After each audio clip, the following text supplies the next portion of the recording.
আমাকে নমিনেশন দেওয়ার জন্য জোট ভাঙি ফেলছে আমার নেতা তারেক রহমান। কি দিত আপনাদেরকে আর বলেন? আপনারা কিন্তু আগামী দিনের শক্তিশালী বিএনপি, এটা কথার কথা বলতেছি না। আপনারা তারা 40 বছর রাজনীতি করতে পারবেন ভাই, কথাটা বুঝছেন না?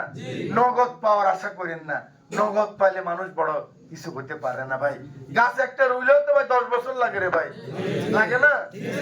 এমনি 28 বছর আপনাদের সাথে আছি, একদিনের জন্য তো পালাই যায় না ভাই।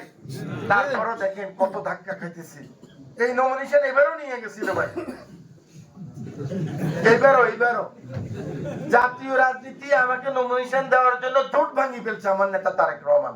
কি দিত আপনাদেরকে আর বলেন?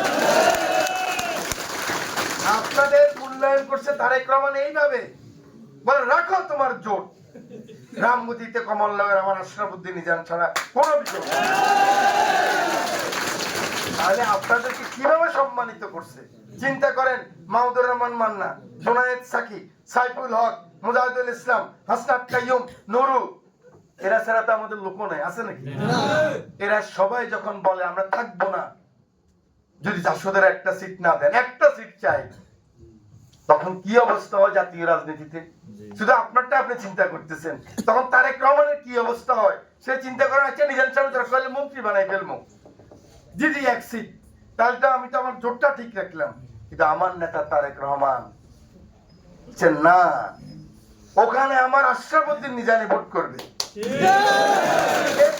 বড় সম্মান আপনারা কি পাইতে পারেন ভাই? আর এটা আপনাদের অর্জন, আমার অর্জন না। কিন্তু আপনারা যদি এবার সংঘবদ্ধ না থাকতেন, আপনারা যদি এবার লড়াই না করতেন, এভাবে সংগ্রাম করতেন না করতেন, রামগতি কমলনগরের আমার ছাত্র দল, আমার যুব দল, আমার স্বেচ্ছাসেবক দল, আমার বিএনপি, আমার অঙ্গ সংগঠন, আমার কি দাম আছে ভাই? আমার তো ভাইও নেই, আমার তো আজলে নাই,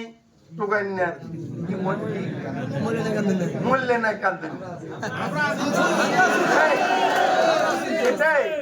আপনারা আছেন বলেই তো তারেক রহমান মূল্যায়ন করছে। এই কথা আপনারা মনে রাখতে হবে, কথাটা বুঝছেন?